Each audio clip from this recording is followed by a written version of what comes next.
Body, strength, and flavor. Is there really a difference between those three, and is that the only aspect that a cigar comes in threes with? You are watching Oak Glen Tobacconist.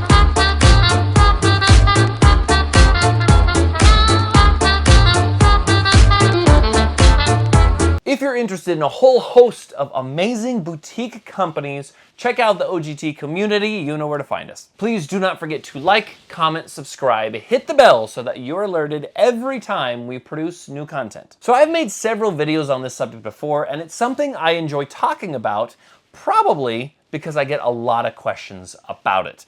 And that is, what is the difference between body and strength, or flavor and body and such like that, when it pertains to a cigar? There's a whole slew of differences.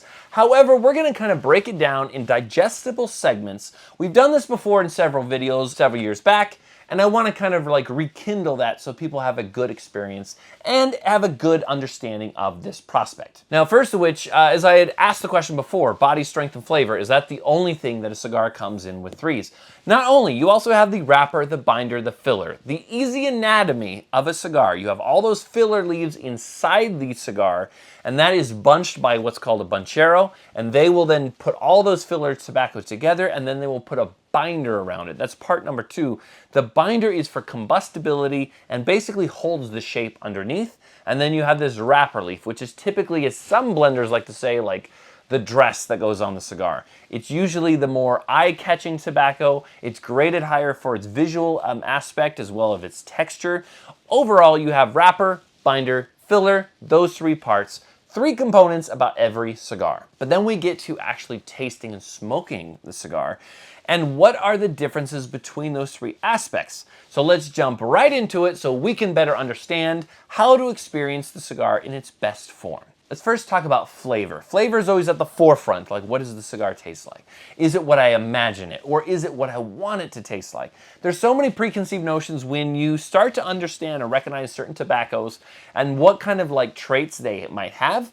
You sort of become expectant of what you might be tasting in that cigar that you light up. So really, sometimes that's a good thing, and sometimes that's a difficult thing, because it could live up to those expectations or completely be on the opposite side and not exactly what you're expecting or maybe even wanting. Either way, flavor is such a big part about smoking cigars, because ultimately, no matter what you've heard on other podcasts or such like that, I definitely do believe smoking cigars has a lot more to do with flavor than actually the nicotine feeling. That's my personal opinion. Let me know what your opinion is. I would love to know it. But flavor being the aspects of the cigar. So there are ways to detect flavor. You can dry draw before you light it up. Basically do a cold draw before there's any smoke. And it might suggest certain things like hay or nuttiness or cocoa or earth. And you can kind of get like, this is interesting taste of tobacco by itself without it being lit up. Then, of course, when you light that cigar, when you bring the smoke in and then you push the smoke out. Just like if you've gone to some wineries where you take a sip of the wine, you swirl it around and spit it out, that's essentially what you're doing with the smoke. You're bringing it in, you're tasting it, you're bringing it out. Such a big component of the flavor is the retrohale. While you'll hear conflicting stories across the board, whether you should retrohale or not, how many times do you retrohale, what percentage do you retrohale, it really comes down to personal preference. I will say, if you're truly trying to taste and enjoy and experience the cigar fully, you have far more tasting receptacles within your nasal cavity than you do on your palate. And so that might be a deciding factor in the concept of retrohaling. Flavor is the aspect of what you're tasting with the cigar while it's smoking or even if it's not smoking. Then we get to body. The term body is very confusing to a lot of smokers out there, because the term body is referring to the actual like enveloping of your palate, the texture of the smoke, the like overall heaviness of what you're tasting. Because when you have that flavor, you could have something that's like very full in flavor. It's very unique. And its body is pretty mild. There's not much smoke to it. It's a bit light on the palate, maybe sharper notes and sharper tones. Whereas you can have a full body, full flavor where you're getting that enveloping of your palate fully. It's a very thick, like powdery smoke or silky smoke that just really exudes from the cigar, as well as it's got deeper notes like espresso and coffee that would kind of really weigh on the palate itself. So body is kind of the fullness that you will feel when you draw in the smoke and then release it. If it's a very light body, then it's going to be more on that like newspapery, like lighter side, where not even necessarily visually not that much smoke, but you just feel like there's not much substance to when you bring the smoke in and bring it out.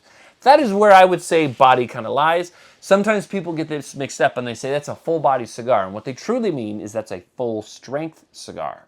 So that brings us to strength. What's the difference? You could have a full flavor, even medium plus body, mild strength cigar. If that full flavor of the cigar is producing this like nutty creaminess, light notes of sweet, maybe creamed coffee, such like that, and then the smoke texture is pretty weighty, it envelops your palate, you just bring it in, it's just a heavy feeling, and then you blow it out and you're like, it's actually not very mild. How do we know and detect what's not mild or is stronger? That is the strength, the nicotine content, the kick, as it were, within the cigar that you feel. That type of feeling if you're smoking too fast on a heavier cigar, maybe you get a little lightheaded when you're smoking, or that feeling of when you stand up and you kind of see a little few things drift. That is typically on the stronger side. Now, strength can be determined by varying degree of tobacco, what type of tobacco being used, or even priming of tobacco. A lot of Ligero leaves, which is the top portion of the plant, it's received the most sun, it's received the most energy, and so it's just packed full when you smoke it. Or it can be also under-fermented tobacco. Certain people that want to cut those corners to give the feeling of full strength, but really you're tasting ammonia. You're hitting that in the back of your throat. You can feel that it's got a heaviness to it, it's a strength to it. But honestly, it's not a pleasant, heavy strength. In fact, it's more acrid, but it still makes you a little bit woozy. Either way, there could be a lot of contributing factors what makes a cigar strong, but that is that type of nicotine heaviness that it just seems a lot more fuller as well. So flavor is typically what a lot of blenders will go for first. They will say, I blend towards flavor, not strength. And that being is they want to create that complex transitional flavor that continues from first third, final third, second third. And sometimes that flavor can be bolstered by something that has heavier Ligero in it, that's something stronger, or sometimes such a long finish on a cigar that at the same time is so well balanced, it's a bit on the more mild side, but it accomplishes that flavor. It could be more mild in strength and not using such heavy tobaccos in the filler.